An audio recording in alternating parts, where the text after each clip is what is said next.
Good night, this is Fumi Sleepy Time Stories. Tonight's bedtime story is about to begin. Once upon a time, there was a king and a queen who lived happily together and had 12 children.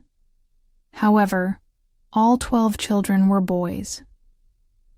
The king said to the queen, "You are about to give birth to our 13th child.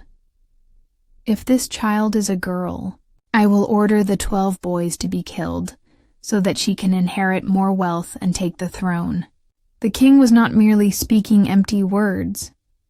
He even had 12 small coffins made, filled them with wood shavings, and placed a small funeral pillow inside each one. He locked all the coffins in a secret chamber and handed the key to the queen, forbidding her from telling anyone. The queen could not change the king's decision and could only weep in silence. Finally, one day, her youngest son, whom she had named Benjamin, after a name from the Bible, asked her, "Dear mother, why are you so sad?" "My dear child," she replied, "I cannot tell you." But Benjamin persisted, unwilling to give up until she opened the secret chamber and showed him the 12 coffins filled with wood shavings. She then said, "My dear Benjamin, these coffins are prepared by your father for you and your 11 brothers. If I give birth to a sister, you will all be killed and buried in these coffins." As she spoke, she wept, but Benjamin comforted her, saying, "Don't cry, dear mother. We will not be killed. We can escape." The queen said, "Then you and your 11 brothers must flee into the forest. You must always have someone keeping watch, from the tallest tree you can find, watching the tower of the castle. If I give birth to a baby boy, I will raise a white flag and you may return. But if I give birth to a girl, I will raise a red flag, and you must flee as far away as you can. May God protect you. Every night, I will wake up and pray for you, praying that you will have fire to warm yourselves in the winter, and that you will not suffer from heat in the summer." After receiving their mother's blessings, the 12 princes fled into the forest. They took turns keeping watch, sitting atop the tallest oak tree, gazing at the tower of the palace. 11 days passed, and when it was Benjamin's turn to keep watch, he saw a flag being raised on the tower. However, the flag was not white, it was blood red, which meant that their fate was sealed. When Benjamin told his brothers, they were furious and said, "Must we all die for the sake of one baby girl? We swear that we will take revenge. Wherever we see a girl, we will make her bleed." Thus, they ventured deeper into the forest and found a small enchanted house in the darkest part of the woods. The brothers said, "We will live here. Benjamin, you are the youngest and the weakest among us, so you will stay home and take care of the house while the rest of us go out to find food." They then ventured into the forest, hunting wild rabbits, deer, various birds and pigeons, and gathering whatever food they could find, bringing it all back to Benjamin, so that he could prepare meals. They lived together in this little house for 10 years without feeling that time was long. The queen's youngest child, the baby girl, had now grown up. She was kind-hearted, beautiful, and lovely, with a golden star on her forehead. One day, as the queen was tidying up, the princess saw 12 small shirts among the stacked clothes, and asked her mother, "Whose shirts are these?" "They are too small for father to wear." With a heavy heart, the queen replied, "My dear child, these are your 12 brothers' shirts. the little princess asked, "Where are my 12 brothers? Why have I never heard of them?" The queen answered, "They wander the world and only God knows where they are." Then she led the princess to the secret chamber, opened the door, and showed her the 12 coffins filled with wood shavings and funeral pillows. She said, "These coffins were meant for your brothers, but they escaped before you were born. The Hari." Queen then told the princess everything that had happened. The princess said, "Do not be sad, dear mother. I will find my brothers and bring them back." She took the 12 small shirts and set off straight towards the forest. She walked for an entire day and by evening arrived at the small enchanted house. She entered the house and saw a young man inside. Seeing her beauty, her elegant dress, and the golden star on her forehead, the young man was astonished and asked, "Where have you come from? Where are you going?" She replied, "I am a princess, searching for my 12 brothers. No matter how far I have to go, I will find them." Saying this, she took out the 12 small shirts. Benjamin immediately understood that she was their sister. He said, "I am Benjamin, your youngest brother." The princess burst into tears of joy, and Benjamin also wept. They held hands and embraced each other warmly. After a while, Benjamin said, "Dear sister, we have a problem. The 12 of us once swore to kill any girl we see, for it was because of a girl that we were forced to flee our kingdom." She said, "If it means saving my 12 brothers, I am willing to die." "No," Benjamin replied, "you will not die. Hide under this barrel first.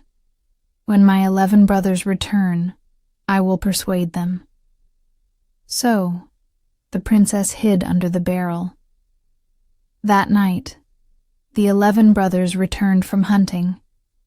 They sat at the table and asked, "Did anything happen?"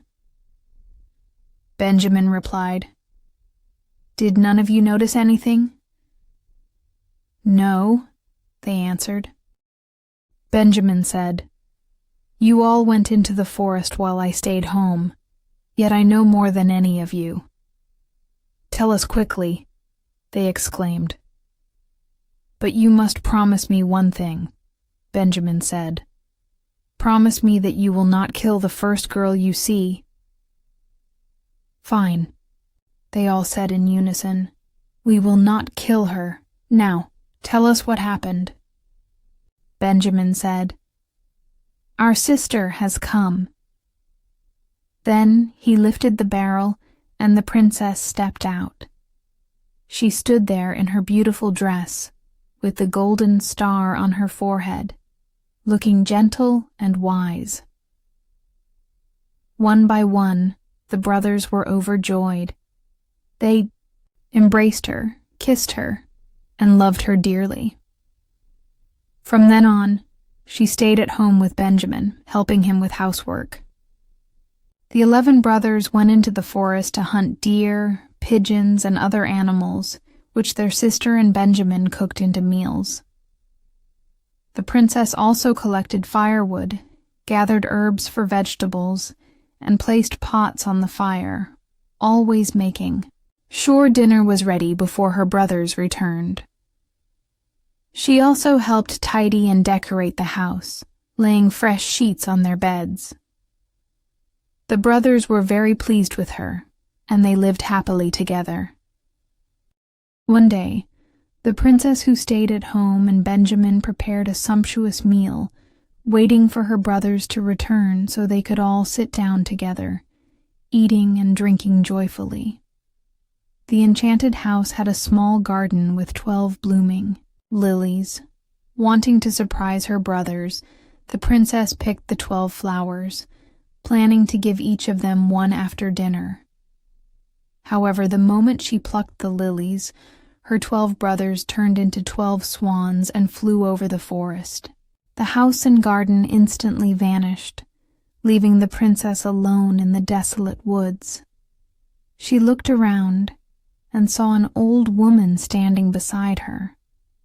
The old woman said, "Oh my God, look at what you have done. Why didn't you let those flowers stay where they were? Those flowers were your brothers. Now they will be swans forever." The little princess wept and asked, "Is there no way to save them?" "No," the old woman replied. "There is only one way in this world to save your brothers, but it is far too difficult. You would never be willing to do it. For 7 years you must not speak, not utter a single sound, and not even smile. If you say even one word, even if only an hour remains until the 7 years are over, all your efforts will be in vain. They will all die because of that one word." The princess thought, "I understand, but I will surely save my brothers." So, she walked to a big tree, climbed up, and sat there spinning flax, neither speaking nor smiling. It happened that a young king came to the forest to hunt. He had a large wolfhound, which ran to the tree where the princess sat.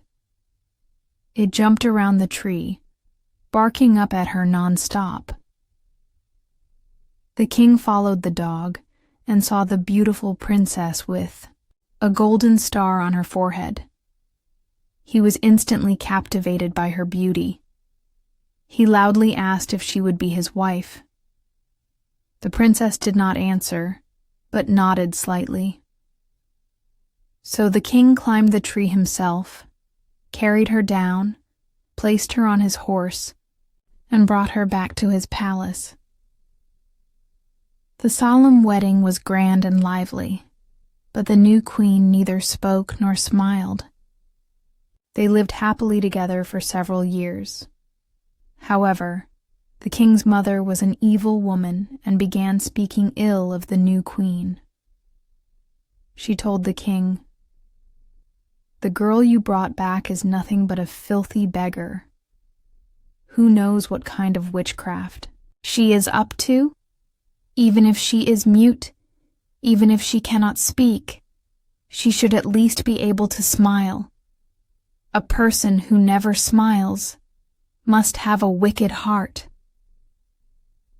At first, the king ignored these words, but his mother kept whispering in his ear whenever she had the chance, constantly slandering the queen.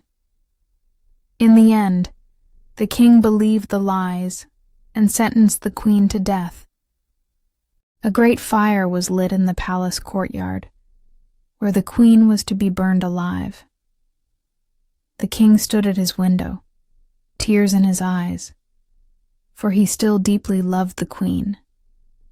Just as the queen was tightly bound to the stake, and the red flames began to lick her dress, the final second of the 7th year passed. A rushing sound filled the air, and 12 swans flew down.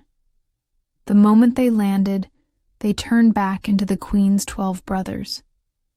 They tore down the firewood, extinguished. The flames freed their beloved sister and kissed and embraced her. At last, the queen could speak again. She explained to the king why she had never spoken or smiled.